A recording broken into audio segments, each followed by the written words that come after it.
Welcome everybody to week 14. Yeah, it's hard to believe we're already in week 14 where most of you are starting your fantasy playoffs, and for some may start next week and play 15, 16, and 17, and some of you may have started last week. But regardless, I am Robbie Russell. This is our F2 Prognostication. And before I get to week 14, just a little bit on the hits and misses I had in week 13. A few hits: Josh McCown, Cam Newton, Rashad Jennings, LaShawn McCoy, unless he was started in PPR leagues, then he did pretty good. Ace Sanders, who posted 14 points in PPR leagues. That guy's pretty much taken over the number 2 wide receiver role in Jacksonville, where he's on the depth chart now behind only Cecil Shorts. Deshaun Jackson didn't have a good game. Peterson locked him down. The Giants' defense and San Fran's defense. Now, to the miss side, I missed pretty bad on Le'Veon Bell. 7 catches, 73 yards rushing, and a touchdown. He rewarded very nicely. Martellus Bennett, called him a sleeper, and he did practically next to nothing, as it was the Alshon Jeffrey show for Chicago last week. Andre Johnson, who really put up a good game against the New England Patriots. And Jared Goose Egg Boykin for the Packers on that Thanksgiving Day game. On to week 14 now. Now, I contemplated for a while if I should list the quarterback or the wide receiver as my sleeper. And as you can tell, obviously, I went with the quarterback, but it's Matt McGloin of the Raiders. Now, McGloin is facing off against the Jets for the first round of many of your fantasy playoffs. And in the last 5 weeks, the New York Jets are tied with only Kansas City and Matt McGloin's Raiders for the most passing scores given up, which is 12 over the past 5 games. Now, in 4 of those 5 games, quarterbacks have also registered 20 or more fantasy points. McGloin has fared pretty nicely in his starts this season, where he's thrown 4 touchdowns and only 2 picks. He's developing good chemistry with the wide receiver I was mentioning, Andre Holmes. Andre Holmes has been receiving increased targets over the last 3 weeks. It's not looking like Denarius Moore is going to play again this week, so I like Andre Holmes as well as a wide receiver 3. With the Jets' defense passing defense spiraling out of control here over the last 5 weeks or so, I like Matt McGloin as a deep sleeper week 14. In 4 career starts against the Miami Dolphins, Big Ben has thrown for 6 touchdowns and 2 interceptions. Not bad. Let's look deeper at the numbers though. Big Ben's first 2 starts in his career against the Dolphins, he barely threw for over 160 yards. He only threw 1 touchdown and 2 interceptions. Horrible numbers.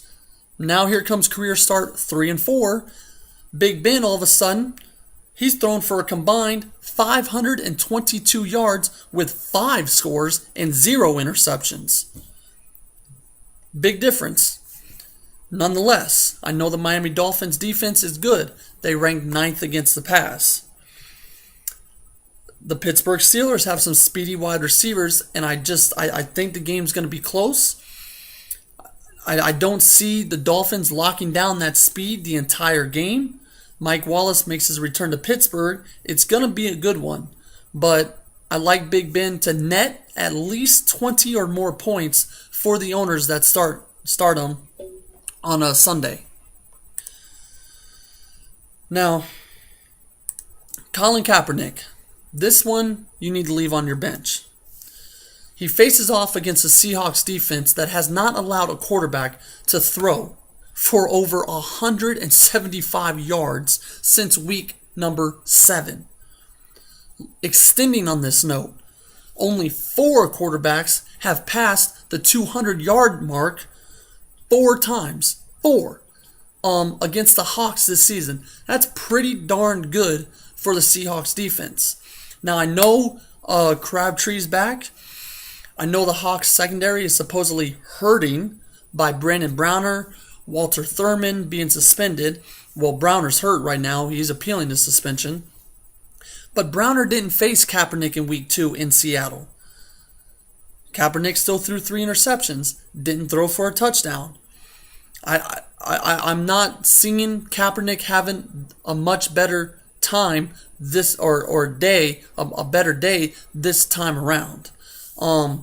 This supposedly hurt Seahawks secondary shut down Drew Brees. Granted, it was in Seattle, but nonetheless, the Hawks have only given up 20 or more fantasy points to 2 quarterbacks on the entire season, and they rank first against the pass. Now, as always, you have to start Peyton Manning and Drew Brees, obviously, but don't be surprised if they don't put up the production this week as they have majority of the season. I like Peyton Manning better than Drew Brees, but don't be alarmed if Peyton doesn't do well. He's facing off against a good Titans defense that has given up the least amount of passing scores, but they haven't faced an elite quarterback on the season, so it's going to be interesting to see how the Titans fare. Now, the first running back may be a bit of a reach, but in week number 1, Rashard Mendenhall ran for 60 yards against the Rams. Not great, but not bad either. The Rams' rush defense, though, they've been inconsistent this season as far as good fantasy games given up to opposing running backs.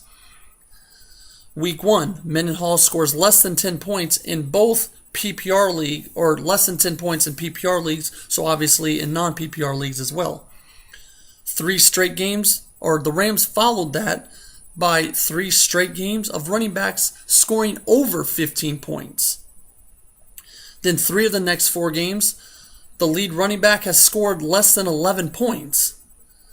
Now here comes the Rams' final 4 games where they've given up a total of 6 touchdowns to opposing running backs. And in their last 4 games, the Rams are letting starting running backs average just over 20 fantasy points in PPR leagues and an average of 15.5 points in non-PPR leagues.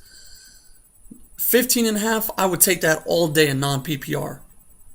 20 points in PPR, I'd absolutely take that from a running back. If you're hurting for a flex or a running back 2, I like Mendenhall. Other sleepers at the running back position, DeMarco Murray, who's going to try to become the 6th consecutive running back to go over the 100-yard mark against the Chicago Bears. Eddie Lacy against the Falcons defense, who have given up an average of 22.5 fantasy points to opposing running backs who have led their team in carries in PPR leagues. In non-PPR leagues, it's been an average of 22.3 points. So pretty close, but that's over the Falcons. That's over their last 5 games. No Sean Moreno. Ray Rice, if he gets the carries and he gets the touches at home against Minnesota, the Vikings have given up almost 23.5 fantasy points to opposing running backs on the road this season. Ben Tate, Andre Brown, and of course your big receiving backs such as Jamal Charles, Bush, and Forte. Now your bus, one guy who's been a fantasy owner's dream this season since he's burst onto the scene in about week 3 or 4, and that's Zach Stacy of the Rams. This guy had a red-hot November. Fast forward, or come December now, and he's got a tough matchup to begin with. One of the best rush defenses of the league is the Arizona Cardinals. On the season, only 2 running backs have scored or have rushed for over 90 yards against the Cardinals, and only one of those games, well, it's only 2, but one of those games have come in the desert. Also, in the desert, as remarkable as this sounds, the Cardinals have only given up 1 rushing score. So, with the Cardinals' rush defense just stepping up to baller status at home, you got to leave Zach Stacy on the bench. Now, as I say often, there's just certain people you have to start because they're your stud player. They have the potential to bust a big play anytime they touch the ball. But for Week 14, don't expect big games from LaShawn McCoy against the Lions. The Lions, they give up an average of 14.5 points to opposing running backs. Also, Adrian Peterson, who faces off against the Baltimore Ravens, who have the 5th best rush defense and have only given up 2 rushing scores this season. Pretty remarkable. Also, in addition to those two, C.J. Spiller, don't look for him to have another big game. Rashad Jennings, if he plays. If he doesn't, Darren McFadden will step up or step in and take his place, but that's a rough matchup there. Ryan Matthews and Danny Woodhead. Woodhead is in a tricky situation in PPR leagues. He only caught 2 passes last week. What do? Just leave him on your bench this week if you have other options. Now, my first receiver may not be a big sleeper, but owners sometimes contemplate whether to start him or not, and that's Larry Fitz of the Cardinals. Fitz, over his last 3 games, is averaging a whopping 19.5 points scored for his owners. In that span, he's scored 4 touchdowns. Now, he faces off against the Rams. Week 1, he registered 80 yards on, I believe it was 8 catches, but he scored twice. The Rams, over their last 3 games, are giving up an average of just over 22 fantasy points to number 1 wide receivers. So I like Fitz a lot to continue on his hot streak on Sunday afternoon. In 5 career starts against the Green Bay Packers, Roddy White has scored a touchdown in each game besides 1. In every game but 1, he's caught at least 5 passes. He likes the Packers.